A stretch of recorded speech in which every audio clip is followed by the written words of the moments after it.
হুকুকুল্লাহ আর হুকুকুল এবাদ, একটা বান্দার হক, একটা আল্লাহর হক।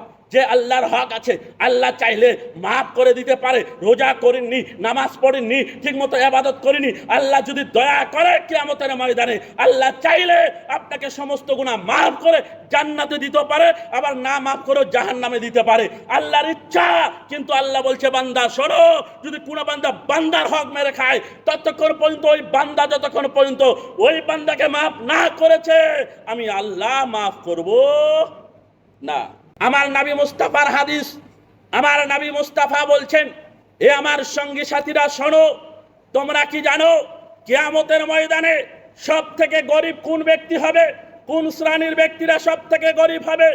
সাহাবারা উত্তরে বললেন, ইয়া রাসূলুল্লাহ, ইয়া হাবিবাল্লাহ, নবী গো, আমি জানি না, আমরা জানি না, আপনি এবং আল্লাহ বেশি ভালো জানে।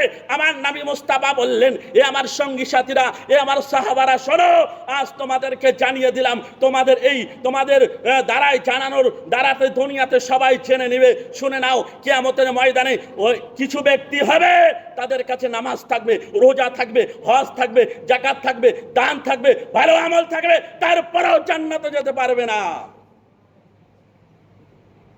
তারপরে কোথায়?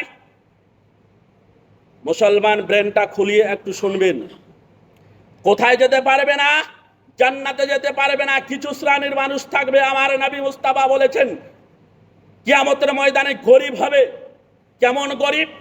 কেমন গরিব? দুনিয়ার টাকার গরিব নয়, ধন সম্পদের গরিব নয়, মালের গরিব নয়, দুনিয়াদারির গরিব নয়। কিয়ামতের ময়দানে নেকি থাকবে না। এই জন্য আমার নবী মুস্তাফা বলছেন, কিছু মানুষ গরিব হবে, তাদের কাছে আমল থাকবে, নেক আমল থাকবে, রোজা থাকবে, হজ থাকবে, যাকাত থাকবে, ভালো আমল থাকবে, তারপরও তারা ফকির হয়ে যাবে। তারপরও তারা কি হবে? ফকির হয়ে যাবে। তারপরও তারা কি হবে? গরিব হয়ে যাবে। সাহাবারা আশ্চর্য, অবাক, ইয়া রাসূলুল্লাহ, ইয়া হাবিবাল্লাহ, কেমন করে হয়? যার কাছে রোজা আছে, যার কাছে নামাজ আছে, যার কাছে হজ আছে, যার কাছে আমল আছে, যার কাছে দান সাদকা এত কিছু থাকার পরে ওই ব্যক্তিরা কেমন করে জাহান্নামে যায়? ওই ব্যক্তিরা কেমন করে গরিব হয়ে যায়? ওই ব্যক্তিরা কেমন করে ফকির হয়ে যায়? আমরা বুঝতে পারলাম না। আবার নবী মুস্তাফা বলছে, সাহাবারা শোনো, ওই আমার সাহাবারা শোনো, জেনে রেখে দাও, জেনে রেখে দাও, কাজে লাগবে, কাজে লাগবে। আমার নবী মুস্তাফা বলছেন, কিছু মানুষ নামাজ তো পড়বে, কিন্তু মানুষের চুগলি করতে ছাড়বে না। নামাজ তো পড়বে, মানুষের সমালোচনা করতে ছাড়বে না। রোজা তো করবে, কিন্তু মানুষের টাকা মেরে খেতে ছাড়বে না। নামাজ তো পড়বে, কিন্তু ব্যবসা করতে গিয়ে মালে ভেজাল ঢুকিয়ে দিবে। নামাজ তো পড়বে, ব্যবসা করতে গিয়ে মিথ্যা কথা বলবে। নামাজ তো পড়বে, রোজা তো করবে, হজ তো করবে, থাকবে, কিন্তু তারপরও মানুষকে ঠকাবে, মানুষের সঙ্গে বাটপারি করবে, চিটারি করবে, মানুষের সঙ্গে অন্যায় করবে, মানুষের সঙ্গে অত্যাচার করবে, মানুষের সঙ্গে খারাপ ব্যবহার করবে, নিজের ভাইয়ের জমি দখল করে নিবে, এতিমের মাল খেয়ে নিবে, গ্রামবাসীর সঙ্গে খারাপ ব্যবহার করবে, দুর্ব্যবহার করবে, মানুষকে অন্যায়ভাবে মারবে, শরীরে রক্ত থাকার কারণে মানুষকে হাত দিয়ে আক্রমণ করবে, বেঅন্যায়ভাবে মানুষের সঙ্গে অত্যাচার করবে। বুঝতে পারছেন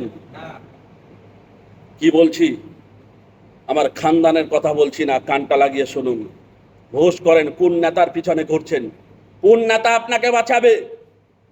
কোন জমিদারের পিছনে ঘুরছেন? কোন জমিদার আপনাকে বাঁচাবে?